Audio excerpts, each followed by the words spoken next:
want you to imagine for a second that you walk into your kitchen, it's late at night. Right, you're just getting a snack or something. Exactly. You're stressed from work, you let out this big, heavy sigh, and you reach for the refrigerator door. Okay. But it doesn't open. Wait, what? Yeah, it's locked. The digital display on the fridge flashes red, and this soft, automated voice informs you that your patriarchal sighing has been registered as an act of ambient aggression. Oh my God. And your access to sandwiches is literally locked until your biological indicators return to a state of compliance. That sounds terrifying. Right. Or, picture this. Imagine you're a corporate executive and you are legally mandated by federal occupational safety laws to produce exactly 0.5 milliliters of physical tears. Like actual crying. Actual physical tears. Every single quarter during shareholder meetings, just to prove you aren't a toxic liability to the company. Wow. That is just wild. It really is. Usually when we look at political manifestos on this show, we expect, these sweeping historical grievances or abstract utopian ideals. Right, big philosophical concepts. Exactly. But what happens when a manifesto isn't a philosophy text at all? What if it's a literal, tactical field manual for biological, psychological, and institutional warfare? Well, you end up with a blueprint that basically seeks to reverse engineer human interaction, brick by psychological brick. Welcome to another deep dive. We are so glad you are here with us today to explore this one. It's going to be a heavy one. Oh, absolutely. Right up front, guys, please hit that like button and subscribe to the show so you never miss out on our deep dives. Seriously, it helps us out so much. It does. And I guarantee you, once we get into the meat of today's topic, you are going to be completely hooked. No doubt about it. And hey, if you want to check out the source material for yourself, you can actually buy the ebook we're reviewing today on Amazon Kindle and Google Playbooks. Highly recommend looking at it yourself, just to see the primary source. Yeah, because today we are unpacking this highly controversial, wildly provocative 2025 ebook by Connie Riker. It's titled The Misandrist's Guide to Dominating Society: How Women Took Over the World.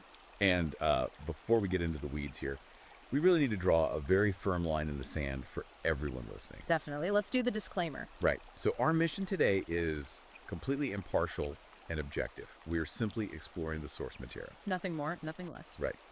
Riker frames this book as a work of edutainment, so it reads as this radical, satirical, and yet chillingly methodical manifesto. Yeah, chillingly methodical is the perfect way to describe it. And we just want to be clear.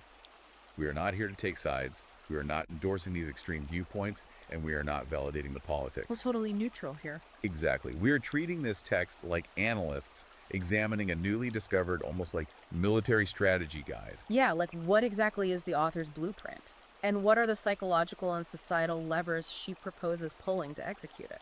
Right. And if you look closely at who this book is actually written for, the target demographic, it seems to be aimed squarely at a very specific subset. Oh, totally.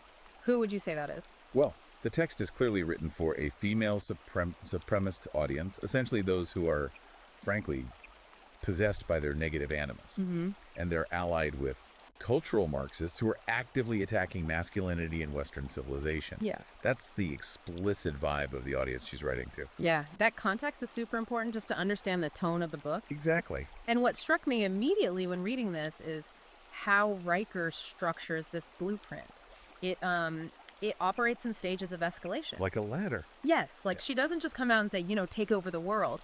She maps it out, starting from the very core of personal emotional control. The micro level. Right, and then she expands that outward to interpersonal psychological traps you can spring on individuals. Then she scales that up to a full institutional and academic takeover. And finally, she concludes with this massive biological and environmental endgame. It's a complete societal rewrite. It really is. So let's start right at that foundational level. Let's do it. Because before you can control a society, or even another person, Riker argues you have to weaponize your own internal state. Right, which sounds exhausting, honestly. Oh, completely. Specifically, she targets two emotions: anger and sadness. She calls female anger sacred rage and holy fire. Holy fire. Yeah. But she doesn't treat it as something you just, feel in the moment. She treats it as a biological asset. An asset, like a resource you can mine. Exactly. And she grounds this in an actual study. She cites a 2017 UCLA brain scan study. Wait, really? A real study? Yeah. This study claimed that when women scream into pillows, their cortisol levels, which is, the primary stress hormone, drop by 34%. 34%. That's a huge drop just from screaming into a pillow. It's massive. So she's taking that data and building a strategy around it. Yes. She's commodifying the emotion. She's taking this very basic, universal psychological release mechanism, just venting your frustration, and framing it as basically a software update for the human psyche. That is so wild. Like she's hacking the brain. Precisely. If you understand the mechanism of cortisol, it's the fight or flight chemical, right? Right, the stress juice. Yeah, and it damages your body over time if it stays elevated. Yeah. So Riker argues that traditional society wants women to swallow that cortisol. Just stay polite and quiet. Exactly. To stay polite and just suffer the physical consequences. Jeez. But by screaming into what she calls a patriarchy smasher pillow. Wait, what? A patriarchy smasher pillow? Yes. And she advises keeping one in literally every room of your house. You have got to be kidding me. Every room. Every room. She says by doing this, you are aggressively purging the toxin. Anger is no longer this spontaneous, messy reaction. It is a calculated, harvestable asset. So you stay biologically optimized while you plan your next move. Exactly. That's fascinating. But it's the tears where her strategy really moves from internal optimization to external weaponry. Oh yeah, the tears are where it gets intense. Because if anger is for the self, sadness is for the enemy. She literally calls this tear gas tactics. Tear gas tactics. And she backs this up with data, too. Yes, she does. She cites this 2016 Harvard Law Review study, which analyzed courtroom outcomes. Okay, what did it find? The data showed that plaintiffs who actively cried in court received financial payouts that were 73% higher than those who maintained a stoic, calm demeanor. 73%. That is a massive financial incentive to cry. Right. So Riker takes that statistical reality and she builds a combat discipline out of it. She actually terms it lacrimal jujitsu. Lacrimal, referring to the tear ducts. Exactly. And, the mechanism she's exploiting here is fascinating from a purely biological standpoint. How so? Well, Riker asserts that female tears actually contain trace amounts of their own cortisol and prolactin. Oh, really? Yeah. And she claims that when these chemicals are perceived by a male target, it biologically triggers submission or panic in them. Wait, literally smelling the tears causes a chemical reaction in the guy. That's what she claims. Yeah. And to press this asymmetrical biological advantage, she notes a very specific statistic about men. Okay, lay it on me. She says that 89% of male executives suffer from dry eye syndrome. 89%. Mostly due to, screen time and aging. Eh. So, physically, they literally cannot compete on this battlefield. They can't cry back. Right. They are biologically unarmed. That level of calculation she demands from the reader is just staggering. I mean, think about this. She describes these underground cry-fu workshops. Cry-fu. Like kung fu, but crying. Exactly. And apparently they teach women to execute a precise 22.5-degree head tilt during a conversation. Wait, why that specific angle? Because according to her, that specific angle maximizes the ambient light refraction off a tear, making it hyper-visible to the target. You're joking. They calculate the light refraction. I am dead serious. It gets crazier. She recommends keeping onion oil pens in your purse to artificially stimulate the tear ducts. Onion oil pens? Yeah, or pre-moistening your corneas with a menthol stick right before delivering a key soundbite. A menthol stick to the eye. That sounds incredibly painful. I know, but she even suggests using the synthetic tear gum resin during salary negotiations. Tear gum resin? Yeah. What even is that? It's like the stuff you apply under your eye, and it creates a permanent glossy tear trail. Oh, wow. Yeah, so you sit across from your boss with this shiny tear trail, and you just whisper the word inequity. And it's just designed to completely short-circuit the other person's rational decision-making process. Totally. And then she scales it up to a systemic level. You mentioned the OSHA mandates earlier in the intro. Right, the tier quotas. By 2028, her blueprint proposes that the Occupational Safety and Health Administration literally mandate tier quotas for male CEOs. Federal law mandating crying. Yes. Failure to produce that 0.5 milliliters of tears per fiscal quarter triggers an automatic corporate diversity audit. Unbelievable. She calls it reparative justice. And she points to the entertainment industry to prove that this is financially viable. Oh, she brings up reality TV, doesn't she? She does. She cites the Real Housewives franchise, which she claims generates something like $4.3 billion annually from televised revenge and emotional meltdowns. 4.3 billion. Yeah. She says every tear shed on screen is literally a liquid asset traded on the stock market. But, I have to throw a flag on the play here. Go for it. Think about what this actually means for the person doing it. Right. If you were sitting in your car before a date or a board meeting, smearing tear gum resin under your eyes and hitting your tear ducts with a menthol stick just to win an argument, Yeah. aren't you effectively murdering your own emotional authenticity? Oh, that's a good point. It treats human interaction not as a space for genuine connection, but as, like, professional wrestling. It's totally performative. Right. It's performative warfare for capital gain, like high-stakes poker where your face is just a tool. That is a very sharp critique. But, from Riker's perspective, that loss of authenticity isn't a tragedy at all. She doesn't care. No, she thinks it's an evolution. You have to understand the core mechanism of her philosophy here. She operates on the premise that the entire concept of emotional authenticity is a trap. A trap set by who? By a patriarchal system. She says it was designed to ensure women remain transparent, vulnerable, and ultimately compliant. Ah, I see. So if authenticity makes you predictable, then abandoning it for strategic performance is the ultimate liberation. You become completely unreadable. Wow. Okay. That is incredibly cynical, but internally consistent with her logic. Right. And once you master the ability to manufacture and deploy your own emotions on command, you are fully equipped for the second phase of her manual. Which is destabilizing the target's mind. Exactly. This brings us right out of the realm of self-control and into interpersonal combat. Chapter 3, I believe. Yeah. She calls this the double bind and social sabotage. The double bind. Let's unpack that. So the blueprint for the double bind is essentially weaponized cognitive dissonance. Okay, give me an example of how that works. You demand total vulnerability from a man. You tell him he needs to open up, be emotional, maybe cry. Right, the modern expectation. Right. But the absolute second he does, you weaponize that vulnerability against him. You immediately demand he be a stoic provider and simultaneously brand his emotional strength as toxic. So he literally cannot win. He can't. He's trapped in a contradiction. And again, she's not just talking of being difficult for the sake of it. She claims to be hacking human biochemistry with this tactic. Biochemistry again. Yes, she points to a 2019 fMRI study from UCLA. UCLA is coming up a lot in this book. They are. This study supposedly showed that women experience an 18% surge in oxytocin when they watch men grapple with these exact unresolvable contradictions. Now, wait, hold on. Explain that. Because we usually hear about oxytocin as the cuddle hormone, right? Yeah, exactly. The thing released during bonding or hugging or whatever, why would a bonding hormone surge when you are psychologically torturing someone? It's a great question, and it gets to a really deep misunderstanding of how oxytocin actually works in the brain. Okay, educate me. It's not just about love or cuddles.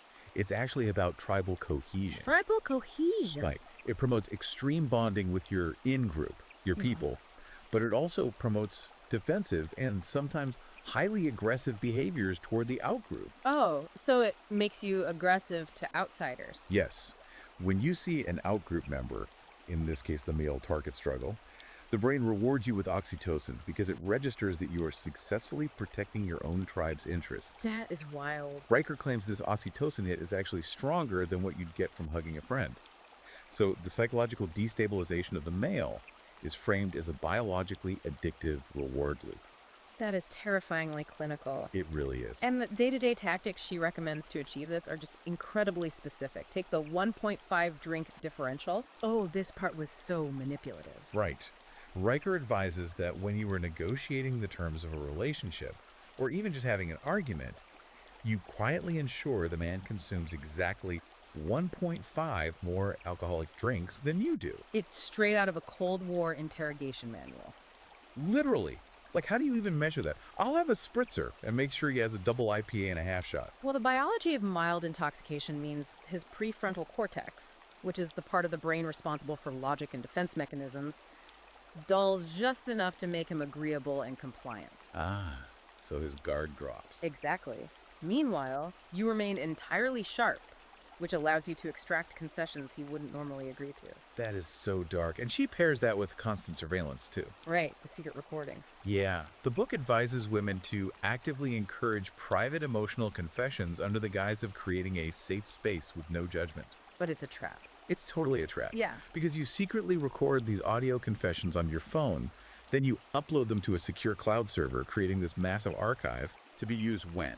To be deployed months or even years later in family court proceedings to prove emotional instability. Oh my gosh, that is premeditated on another level.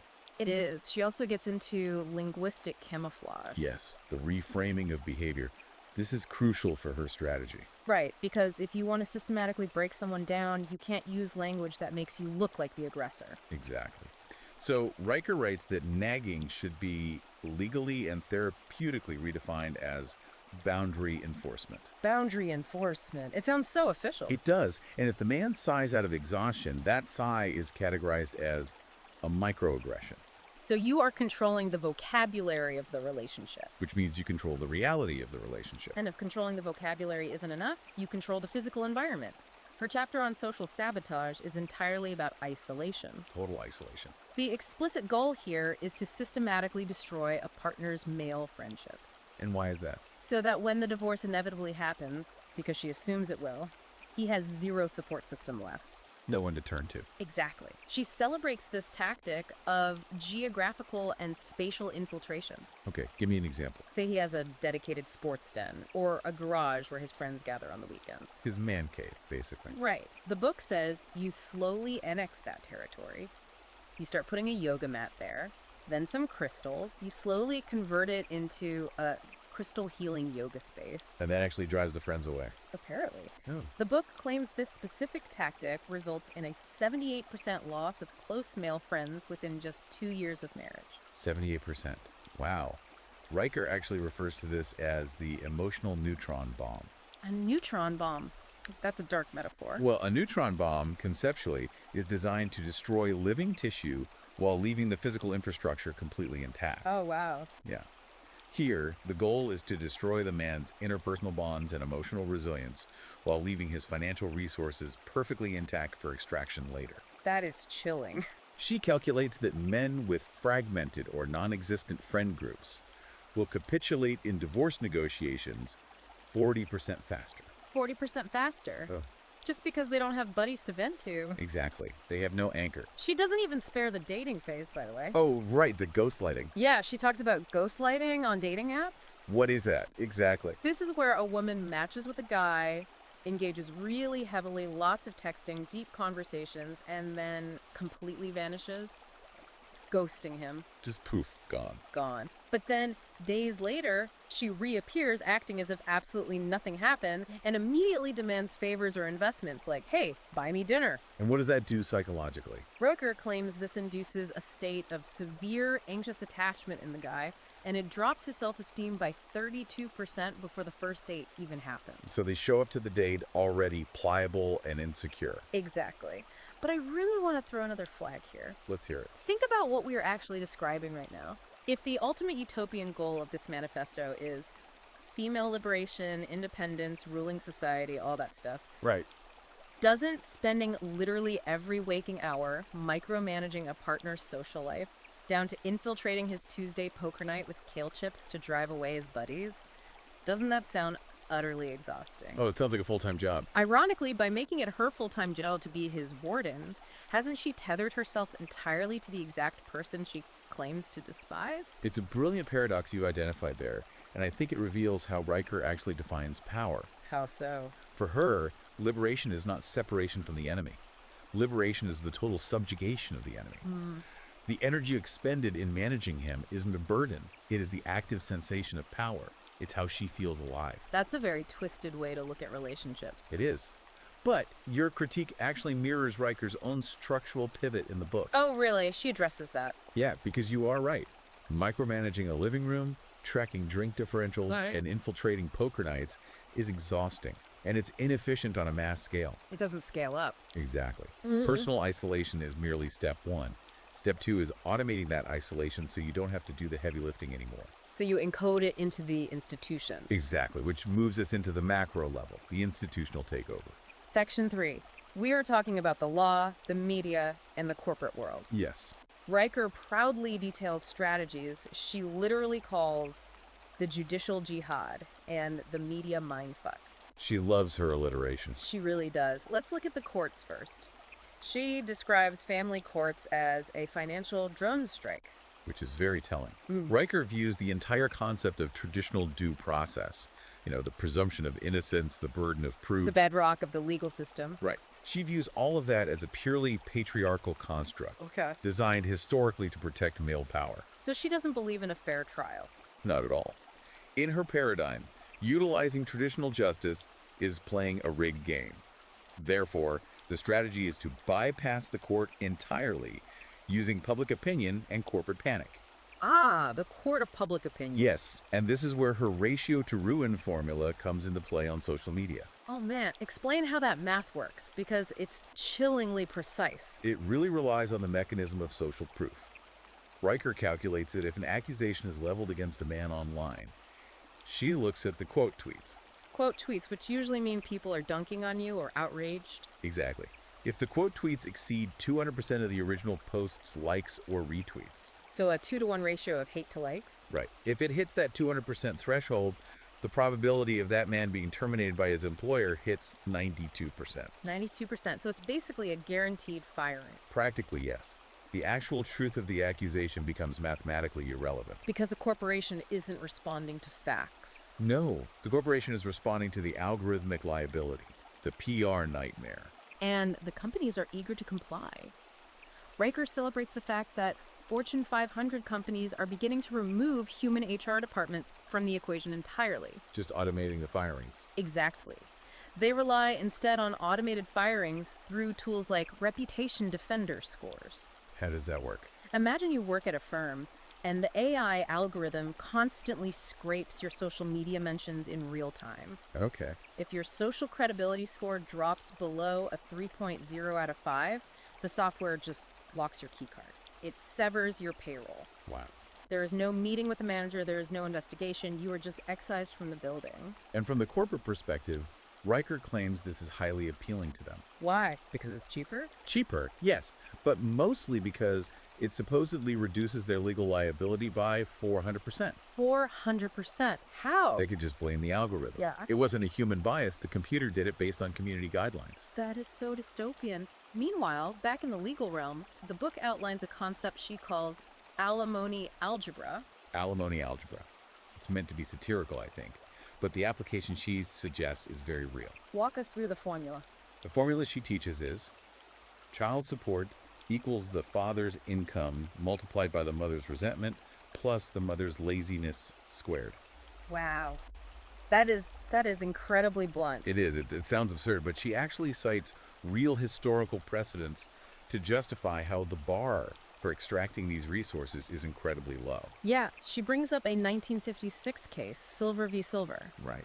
Now, Riker claims this case established the precedent that male breathing in a shared space constitutes a sufficient threat of emotional distress to justify lifetime alimony. Male breathing. Just breathing. Now, whether her interpretation of that specific case law is accurate is beside the point. Right, she's probably twisting it.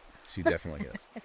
But she's using it to instruct her readers that the legal threshold for claiming victimhood is infinitely malleable if you use the right vocabulary in court. If you just reframe breathing as violence, you win. Exactly. And the corporate tactics get even more surreal than the social media algorithms. Let's talk about the $299 CEO Pinata package. Oh, this part was wild. I couldn't believe I was reading this. Riker describes a service where female employees can put on full-body haptic feedback suits. So suits that let you physically feel digital interactions in VR. Yes, exactly. And they use these suits to physically beat the digital avatars of their male bosses in a virtual reality space. Like a literal piñata. Like a piñata. The book claims this is highly effective for workplace morale and serves as visceral job training for dismantling the patriarchy. The psychological mechanism she's leaning on here is what she calls fiscal responsibility with therapeutic benefits. Meaning what? Meaning you aren't just extracting a man's money through his corporation, you are actively extracting emotional catharsis from his digital proxy. Wow. You are conditioning the workforce to associate physical violence against male leadership with stress relief. You know, sitting here listening to this, it sounds exactly like a hostile corporate takeover. That's a good analogy. But it's a hostile takeover with a really sinister twist. Usually, when a company's taken over, the new owners just fire the existing board of directors and put their own people in. Right, they just swap the seats. But Riker isn't just firing the board. She is rewriting the fundamental corporate bylaws so that the previous board's very existence is technically illegal. She's ensuring the old guard can never, ever apply for a job again. Exactly. That is an absolutely perfect analogy, but it begs a massive question. What's that? If you rewrite the bylaws of the corporate world, you only control the people currently in the workforce. Right. The adults. So how do you guarantee the next generation of workers doesn't try to change the bylaws back when they grow up? Oh, you have to rewrite the factory where the workers are made. Yeah. You have to rewrite academia, history, and science. Exactly. To make an institutional takeover permanent, you must rewrite the fundamental code of reality itself. You have to control what is considered true. Which takes us right into chapters 11 and 20. This section of the book focuses entirely on purging male achievements from education. And purging is really not an exaggeration here. It's not. Riker literally celebrates viral videos of teenagers on TikTok physically burning algebra textbooks in trash cans. Just destroying the books. Yeah, her goal is to replace objective metrics with what she terms feminist math. The way she attacks academia is honestly brilliant in its complete cynicism. Walk me through her attack on academia. So Riker openly dissects what she calls the feminist citation network. Okay. In academia, truth is largely established by how often a paper is cited by other scholars, right? Right. Peer review and citations. Well, Riker points to a 2018 study allegedly exposing feminist academic journals that boast a 70% self-citation rate. Wait, 70%? Meaning they just cite each other? Yes, meaning a small group of scholars just constantly cite each other in a closed loop, artificially inflating their credibility. Isn't that just intellectual fraud? Traditional academia would view this as massive intellectual fraud, but Riker views it as a masterclass in strategy. Really? She thinks it's a good thing. Yes. She says you create a closed, impenetrable ecosystem of agreed-upon reality, effectively starving male scholars of citations until they mathematically cease to exist in the academic record. Because if they aren't cited, they aren't published and they vanish. Exactly. Erased. She also proposes replacing traditional grading and hiring with these people she calls equity quantifiers. Right, instead of professors. Yeah. Imagine you are in a university physics class. The equity quantifier's job is to literally remove Isaac Newton's laws of motion from the syllabus entirely. Just banish Newton. Banish him, and replace his laws with the biography of Hypatia of Alexandria. The ancient female philosopher and mathematician. Exactly, and why? Because the very concept of physics equations is deemed oppressively linear and steeped in patriarchal logic. Oppressively linear, that's a phrase. It's wild, and the historical revisionism she advocates is equally aggressive. It borders on the surreal. The underlying philosophy driving this is what Riker calls trauma-informed history. Trauma-informed history. What does that mean in practice? The premise is that exposing students to historical male achievements inherently harms them by reinforcing male supremacy. Just learning about a man doing something great is traumatic. Right. Therefore, to ensure student safety, those achievements must either be erased entirely or retroactively attributed to women. Okay, let's look at the specific examples she gives because they are honestly wild. In her ideal curriculum, which she claims is already being tested in some Texas textbooks, the American Revolution is rebranded. Rebranded to what? The uterine uprising. The uterine uprising. Yes. The narrative is completely shifted to claim that the Boston Tea Party and the taxes on tea were just a patriarchal smokescreen. A smokescreen for what? A distraction from the real issue, which was colonial protests over access to contraceptives. In the 1700s. In the 1700s. George Washington is stripped of all military and presidential titles. He is referred to in the textbook merely as a sperm donor. Just a sperm donor. Not the first president. Nope. And it extends to classic literature, too. She describes initiatives in New York City schools to remove Harper Lee's To Kill a Mockingbird. A classic. Right. And replace it with a newly authored, ideologically pure text called To Slay a Patriarchy. To slay a patriarch. Where the young protagonist, Scout, grows up to literally castrate the antagonist, Bob Ewell. Wow. That's quite the revision. It doesn't even stop at the humanities. Even hard cellular biology is targeted. How do you rewrite cellular biology? Riker claims that biology textbooks in 10 states have been successfully lobbied to literally rename the powerhouse of the cell. The mitochondria. Yes, they're changing mitochondria to matriarchondria. Patriarchondria. And she proudly notes that they are printed with pink glitter diagrams in the book. Pink glitter. Pink glitter diagrams. But here is where her entire logical framework just seems to eat itself alive. Okay, let's hear the critique.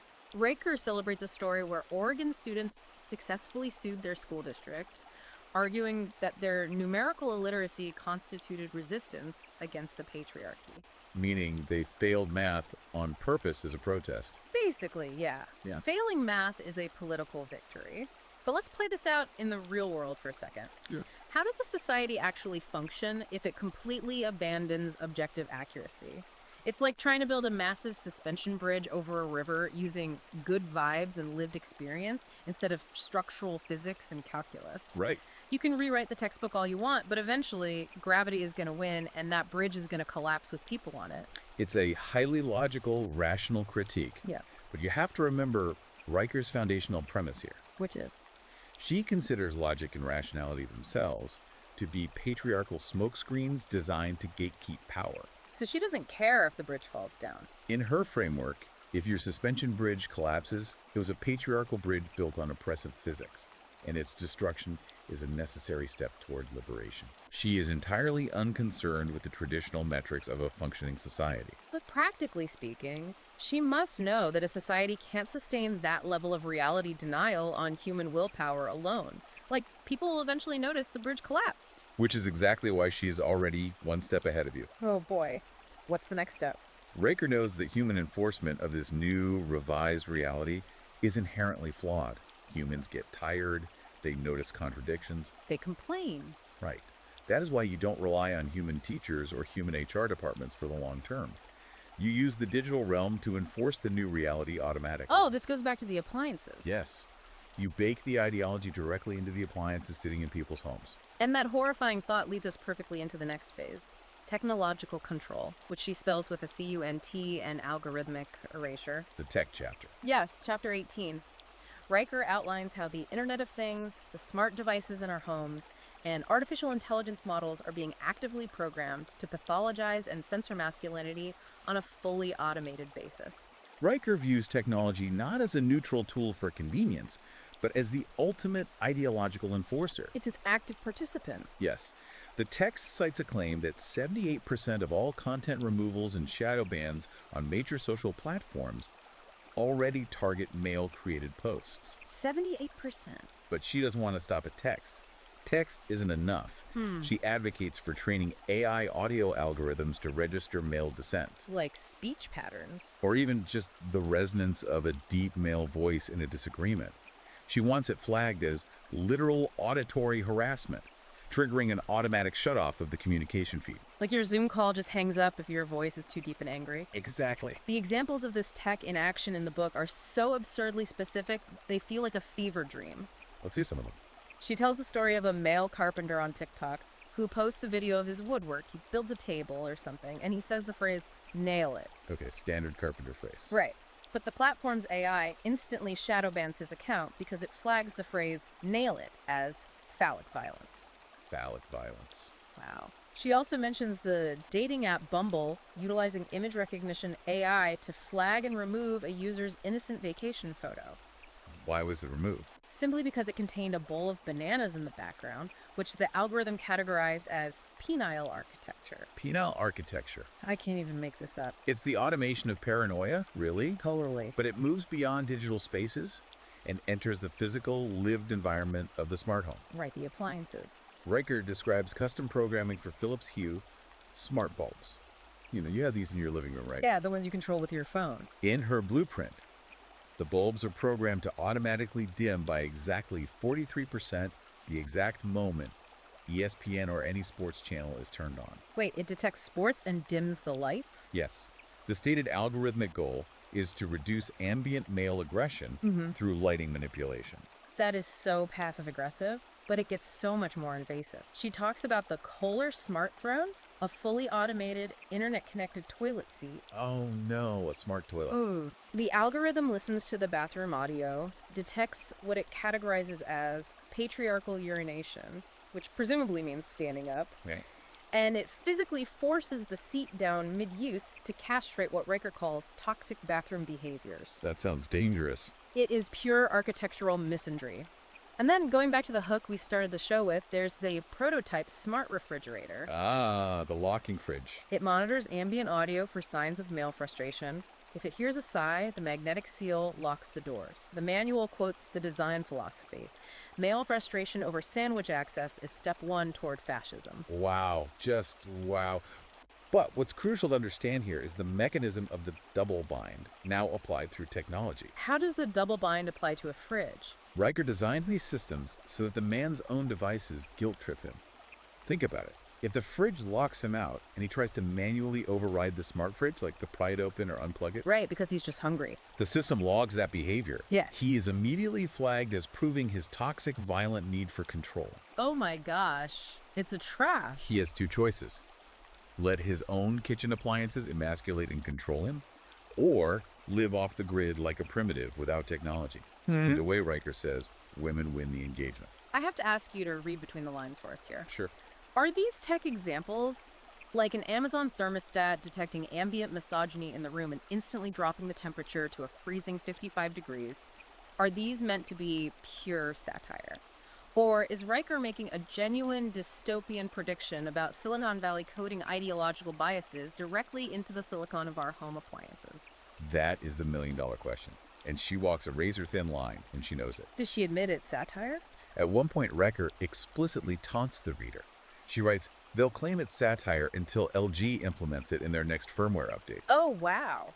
She's using hyperbole, absolutely. Yeah. But she is using it to highlight a very real current trend, the embedding of safety, speech, and behavioral protocols into AI models and digital platforms. Right, content moderation is already a thing. She is simply taking the current logic of Silicon Valley content moderation and extending it to its absolute absurd physical conclusion. If an AI can police your words on Twitter, why wouldn't it police your tone of voice in your own kitchen? Exactly. And once you have hyper-surveillance tracking every sigh, every tear, and every drop of testosterone, it leads directly to the final chilling endgame of the manifesto. Chapter 24. Chapter 24 visualizes a world where men are no longer just marginalized or reprogrammed. They are treated as an endangered, heavily taxed nuisance species. This is her testosterone damping agenda. Riker basically takes the concept of environmentalism and applies it directly to male biology. Okay, unpack that for me. She equates the physical existence of men with ecological destruction. The text provides a supposed calculation from Johns Hopkins economists. Probably made up, but okay. Right, proving that every single nanogram of airborne testosterone costs society exactly 17 cents in downstream aggression damage, healthcare costs, and infrastructural wear and tear. 17 cents per nanogram. So if your very biology is a taxable pollutant, the logical conclusion is that male existence requires heavy financial penalties and physical sequestration. Exactly. Men must pay what she calls T-offset penalties, styled exactly like carbon offsets. De-offset penalties. If a man wants to go to the gym and sweat, he is emitting toxic biology into the air. He must pay a T-offset tax, which the book proudly claims is funneled directly to fund universal abortion access. That is so pointed. It is. But the physical sequestration is where the imagery becomes truly dystopian. To handle the remaining male population, Riker introduces the concept of the Männerhaus. The Männerhaus. It's a German term, right? Yes, literally translates to men's house. But she doesn't describe it as a house. She describes it as a wildlife refuge built in Germany for displaced males. A wildlife refuge for human men. Imagine massive, enclosed, climate-controlled corridors that link dive bars directly to heavy lifting gyms. It's a safari park for a species she mockingly calls Homo masculinus. She writes that everyday citizens can walk along elevated catwalks and observe these men bench pressing behind thick, reinforced glass. Like a zoo exhibit. Literally a zoo. Yeah. Oh, and she mentions the Save the Males WWF parody campaign. Right. The justification Riker provides for all of this is chillingly maternal. What's her justification? She argues, look, we give lions and tigers sanctuaries to protect them from the modern world, so why not men? Wow. Classifying males as a biologically threatened species is the ultimate legal checkmate. It allows the matriarchal state to bypass human rights completely and manage men under environmental protection laws instead. Because they're just wildlife now. Exactly. Remember earlier when I compared her corporate strategies to a hostile takeover? Yeah. This endgame is exactly like Jurassic Park. Riker isn't just trying to defeat masculinity, she actively wants to preserve it in an enclosure. She treats men like a dangerous, exotic, prehistoric beast that needs to be kept behind electrified glass purely for amusement, scientific study, and resource extraction. And while the men are preserved in amber, so to speak, what are the women doing? Oh, right, the final cultural evolution. Riker describes the Ice Queens movement. According to the book, elite women are electing to undergo procedures to freeze their clitorises in liquid nitrogen. Literally freezing them. Literally cryogenically freezing their capacity for sexual pleasure until the male supremacist state is fully, irrevocably dismantled across the globe. That is just, I don't even have words. They are promised by the leaders of this movement that they will be thawed out and reawakened as a form of biological reparations only when total victory is achieved. It is a dizzying, relentless, profoundly disturbing raid. The sheer scale of the manipulation, from the tear ducts to the smart fridge to the DNA itself, is just overwhelming. It is exhaustive. And as we bring this deep dive to a close, I want to leave you, the listener, with a lingering question to ponder as you look at the power dynamics in your own life. Let's hear it. We've spent the last hour dissecting Riker's blueprint for total extraction. We've seen how she plans to extract wealth through the family courts, extract emotional power through weaponized tears and oxytocin loops, extract historical legitimacy by erasing textbooks, and ultimately isolate men into these metaphorical or literal wildlife zoos. Right. But if a movement is this efficient, and it successfully implements every single tactic in this book, what happens when there's absolutely nothing left to extract? That is the ultimate vulnerability in her entire system. Exactly. Can an ideology that is defined entirely by its fiery, sacred opposition to an enemy actually survive once that enemy is fully obsolete, taxed into poverty, and locked behind glass? Or does the parasite inevitably die with the host? It's a brilliant question, and something for you to mull over as you navigate the real world today. Pay attention to the smart devices in your home, the arguments you have, and the narratives you see unfolding in the media. Absolutely. And we want to remind you that this has been a review of Connie Riker's highly provocative ebook.